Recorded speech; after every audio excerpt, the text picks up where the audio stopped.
Sir గత 5 ఏళ్ల కాలంలో వ్యాపార పరంగా గానీ, లేకపోతే భవన నిర్మాణ కార్మికులు గానీ, లేదా ఇల్లు కట్టుకునే వాళ్ళు గానీ, 3 రాజధానులు అనడంతో చాలా వరకు అన్ని రంగాలు కూడా కొద్దిగా దిగులు పడ్డ పరిస్థితి, కుదేలైన పరిస్థితి. ఇప్పుడు చంద్రబాబు గారు వచ్చాక అమరావతి రాజధాని ఇక్కడే ఉంటది, ఇక్కడ మేము డెవలప్ చేస్తామన్నారు. ఆయన అట్లాగే అమరావతి రైల్వే జోన్ తీసుకురావడం గానీ, నిధులు తీసుకురావడం గానీ, ఇప్పుడు కొద్దిగా ఏమైనా గాడిలో పడిందనుకోవచ్చు అంటారు. రాష్ట్రం ఎలా ఉంది పరిస్థితి? గాడిలో పడిందండి బాబు. బాగానే ఉంది గవర్నమెంట్. మరి ఏం లేదంటున్నాడు కదా. ఏం లేదు అంటారు సార్, తిట్టేవాడు ఎప్పుడు తిడతానే ఉంటాడు. ఆ. గాడిలో పడింది, ఉం. కనీసం టైం ఇవ్వాలి కదా. 8 నెలలు అయింది, ఒక్కొక్కటి అవుతున్నాయి. అవును. ఈ అమరావతి ఉంది, జంగిల్ క్లియరెన్స్ వేశారు, తర్వాత ఐకానిక్ టవర్స్ దగ్గర వాటర్ తోడారు, అవును. నెలలు పట్టినాయి, కోట్లు పోయినాయి. అవును. అదే ఆయన గారు చేసి ఉంటే ఇంత ఖర్చు మళ్ళీ పెరిగేది కాదు. అవును. అండ్ అభివృద్ధి అనేది లేదు అప్పుడు. ఉం. తాయిలాలో వాళ్ళకి డబ్బులు పంచడం, ఉం. అంత మించి ఇంకేం లేదు. ఇప్పుడు అనేది పంచడం కూడా జరుగుతుంది, అవును. కానీ అది అలవాటు చేశారు కాబట్టి అది కంటిన్యూ అవుతుంది. ఇది పెద్దవాళ్ళకే కదా సార్, పెద్దవాళ్ళకి పెన్షన్ 3000 నుంచి 4000 ఓకే, మంచి పని. అది ఇప్పుడు ఏదో కొంచెం బతకలేని వాళ్ళు, అది ఆధారం లేని వాళ్ళకి ఇస్తున్నారు కాబట్టి తప్పులేదు. ఇది డెవలప్మెంట్ అనేది కూడా చాలా ఇప్పుడు పెరుగుతూ ఉంది. డెవలప్మెంట్ పెరుగుతుంది, అలాగే పెరగాలి. చదువు ఈయన చెప్పాడు చూసారు, ఉచితాలు అనే కాకుండా విద్య, వైద్యం, ఉపాధి. ఇప్పుడు చదువుకున్న దానికి ఉద్యోగం కావాలి, ఉద్యోగం ఉంటేనే కదా చదువుకి విలువ ఉంటుంది.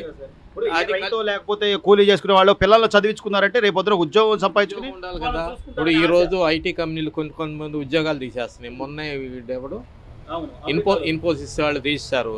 అది నిన్న పేపర్లో వచ్చింది. ఏంటంటే వాళ్ళు టెంపరీగా వచ్చిన వాళ్ళు దాన్ని ఏమంటారు, అప్రెంటిస్ చేసేవాళ్ళని వాళ్ళ వరకే తీసాం కానీ పర్మనెంట్ ఎంప్లాయీస్ చేయలేదు అని చెప్తున్నారు వాళ్ళు. అలా కాకుండా ఏదైనా పర్మనెంట్గా సొల్యూషను.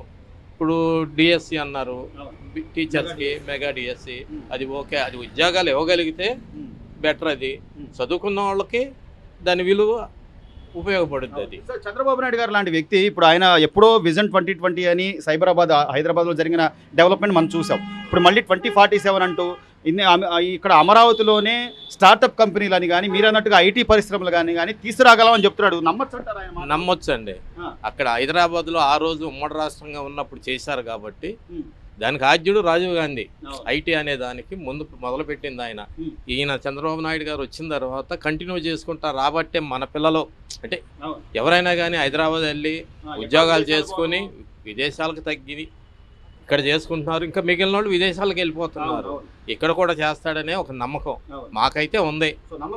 నమ్మకం అయితే ఉంది. చివరిగా సార్, చంద్రబాబు నాయుడు గారి పరిపాలన 8 నెలల్లో అసలు అంతా అరాచకము, లేకపోతే ఏదో కక్షపూరిత రాజకీయాలు, ఈరోజు పోసాని కృష్ణమురళి అరెస్ట్ కానివ్వండి, లేకపోతే వల్లభనేని వంశీ అరెస్ట్ కానివ్వండి, ఇవన్నీ కూడా కావాలని చేస్తున్నారు అంటున్నారు. దాని మీద మీ అభిప్రాయం? కావాలని కాదు సార్, వాళ్ళు చేసిన తప్పుకి శిక్ష అనేది అనుభవిస్తున్నారు.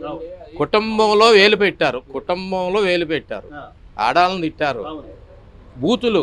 పోసాని గారు తిట్టింది అసలు ఇంకా అనరాని మాటలు అన్నాడు. వీళ్ళు అన్నారు, లోకేష్ గారిని అన్నారు, ఏమండి పవన్ కళ్యాణ్ అన్నారు, వంశీ అన్నాడుగా, కొడాలి నాని అన్నాడుగా. అది ఇప్పుడు అందుకే కదా అనుభవించారు కదా, ఫలితం అనుభవించారు. మీరు 151 నుంచి 11కు పడిపోయింది కేవలం వాళ్ళ బూతుల వల్లే, వాళ్ళ యొక్క వ్యంగ్యమైన మాటలు, ఇవన్నీ వీటి వల్ల. ఇవాళ ఆయన ఏం చెప్తున్నాడు, స్క్రిప్ట్ అనేది సజ్జల రామకృష్ణారెడ్డి, సజ్జల భార్గవరెడ్డి ఆయన వాళ్ళ అబ్బాయి, వాళ్ళిద్దరు చెప్తే మేము చేసాం. ఈరోజు ఆమె మహిళా కమిషన్ చైర్పర్సన్ ఆమె చేసింది చూడండి, వాసిరెడ్డి పద్మ గారు. ఆమె కూడా బయటకు వచ్చి మాకు స్క్రిప్ట్ భార్గవరెడ్డి, సజ్జల రామకృష్ణారెడ్డి గారు ఇస్తేనే మేము మిమ్మల్ని తిట్టాం, మాకు మీ మీద ఏం కోపం లేదు వ్యక్తిగతంగా వాళ్ళు చెప్తున్నారు. దాన్ని చూసి ఆనందపడ్డారు గత సీఎం గారు. ఏమండి అది మొత్తం మీద అయితే జనాలు ఇక జగన్మోహన్ రెడ్డిని నమ్మే పరిస్థితి అయితే లేదు. ఉన్నారు, ఆయన పన్ను ఓట్లు ఉండే కదా, 39, 38%, 39 ఉంది కదా, ఆయన కంటిన్యూ అవుద్ది. ఇక్కడి నుంచి వెళ్ళేది ఏం బదలాయింపు అనేది జరగదు. ఇంకా వాళ్ళే ఏమన్నా వచ్చి దీంట్లో కలుస్తుంది కానీ మళ్ళీ గవర్నమెంట్ మారటం అంటూ జరగదు. 39% ఓటు బ్యాంక్ ఉంది కానీ నాకు ప్రతిపక్ష హోదా ఇవ్వండి అంటే అది న్యాయం కాదుగా. సీట్లు దామాషా ప్రకారం ఇస్తారనేది ఆయన చెప్పిందే కదా గత ప్రభుత్వంలో.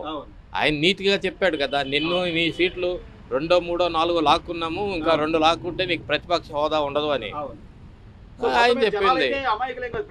ఎవరు అన్నీ గమనిస్తారండి, పిచ్చోడైతే కాదు. ఓటర్ అనేవాడు పిచ్చోడు కాదు. 8 నెలల పరిపాలన, దాదాపుగా 8 నెలల సంవత్సరం కూడా ఇంకా కాల, ఒక్కొక్కటి నిదానంగా చేసుకుంటా వస్తారన్నాడు చంద్రబాబు నాయుడు గారు. కొత్తగా పెళ్ళైనోడు ఏం చేస్తాడు, నిదానంగా పాకుతాడు. ఒకసారి ఎక్కాలంటే ఎక్కలేడుగా. అదే మరి అదిను మరి జగన్మోహన్ రెడ్డి అసలు నేను చేసినట్టు జగన్మోహన్ రెడ్డి పరిపాలన సంగతి అక్కడ పెడితే పరిపాలన అనేది అరాచకంగా ఉంది ఎప్పుడు ఆయన ఉండగా. జగన్మోహన్ రెడ్డి అది చక్కగా ఎవడన్నా బూతులు తిట్టించి పక్కన కూర్చొని నవ్వుతున్నాడు.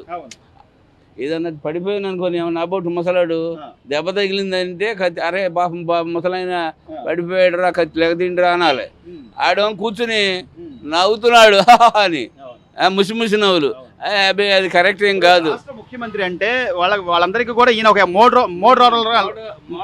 మోడల్ గా ఉండాలి. అంతేగాని మీరు సూపర్, మీరు దేవుడు అని చెప్పి మాట్లాడితే నవ్వుకుంటాడు. లేకపోతే వాళ్ళందరూ అది అంటే ప్రతిపక్ష హోదా అంటే లోకడ ఏమన్నాడు, నన్ను ఇంకా 2 సీట్లు తగ్గిపోతే నీకు ప్రతిపక్ష కూడా లేదన్నాడు. ఎవడిస్తాడు ఆడికి? రాదు. అది ప్రజలు ఇవ్వాలి. ఇప్పుడు 151 ఇచ్చారు. ఎవరు ఇచ్చారు? అది జనాలు ఇచ్చారు. ఇది కూడా వాళ్ళే ఇస్తారు.